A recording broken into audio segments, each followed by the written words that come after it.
ఇందాక ఎఫెసీయులకు రాసిన పత్రికలో 2:1 మనం అదే చదివాం. ఏమని చదివాం? మీ అపరాధముల చేతను మీ పాపముల చేతను మీరు చచ్చిన వారు అన్నాడు.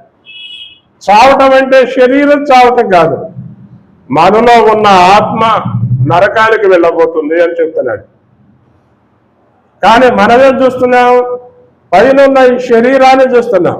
మరణం 2 రకాలు, శరీర మరణం, ఆత్మ మరణం. మనం దేవుని దగ్గరికి ఎందుకు వస్తున్నామంటే ఈ ఆత్మీయ మరణాన్ని తప్పించుకోవటానికి. శరీర మరణం అనేది అందరికి వస్తుంది, ఏమండి? అందరికి వస్తుంది. ఎందుకు వస్తుంది అంటే ఆదాము చేసిన పాపం ఈ లోకానికి మరణాన్ని తెచ్చింది. ఆ పుట్టినది మొదలుకొని ఏమంటే 969 సంవత్సరాలు బతికారు. అప్పుడే పుట్టిన పిల్లోడు చచ్చిపోయాడు. ఇంకా 969 సంవత్సరాలు బ్రతికిన వాళ్ళు ఉన్నారు. ఇంకా అంతకు మించి బ్రతకల. అంటే దేవుని దృష్టిలో ఏమండి 1000 సంవత్సరాలు, ఏమంటే 1000 దినాలు, 1000 సంవత్సరాలు ఒక రోజు. ఒక్కరోజు కూడా ఎవడు దేవుని దృష్టిలో బ్రతకల, ఎవడు బ్రతకల. ఇంకా మనం ఇప్పుడు ఎన్ని సంవత్సరాలు బతుకుతున్నాం? మహా బతికితే ఎవడు 50 సంవత్సరాలు, 60 సంవత్సరాలు. నేనంటాను 70 సంవత్సరాల తరం దాటిపోయింది. ఇప్పుడు చాలా మంది 70 సంవత్సరాలు బతికేవాళ్ళు లేరు. ముసలోళ్ళు కనపడతల్లా, తెలుసా మీకు? ముసలోళ్ళు కనపడతల్లా. 70 సంవత్సరాలు, 72 సంవత్సరాలు, 75 సంవత్సరాల రంగాలు రాలిపోతున్నారు.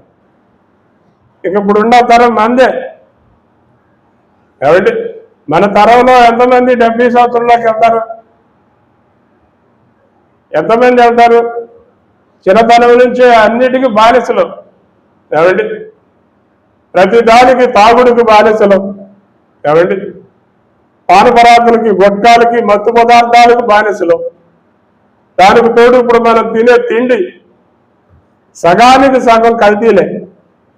ఏమండి, తాగే పాల కాడి నుంచి తినే అన్నం దాకా కల్తీలే.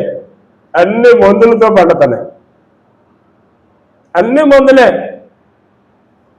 ఇంకా మనిషికి ఆయుష్ కేడ పెరిగింది? మన ఆయుష్ అల్పమైందిగా అయిపోతుంది. మన కళ్ళ ముందే మనం తెలుసుకోవడం, అన్ని తెలుసుకోవడం మనం ఏమండి వాటినే కోరుకుంటాం. అందుకని ఇక్కడ మనం చదువుతున్నాం, మీరు అపరాధముల చేత పాపముల చేత చచ్చిన వారై ఉండగా చచ్చిన వాడిని బ్రతికించేవాడే యేసయ్య. మనము చచ్చిపోయిన వాళ్ళం. ఏమండి, మనం చచ్చిపోయి ఉన్నాం.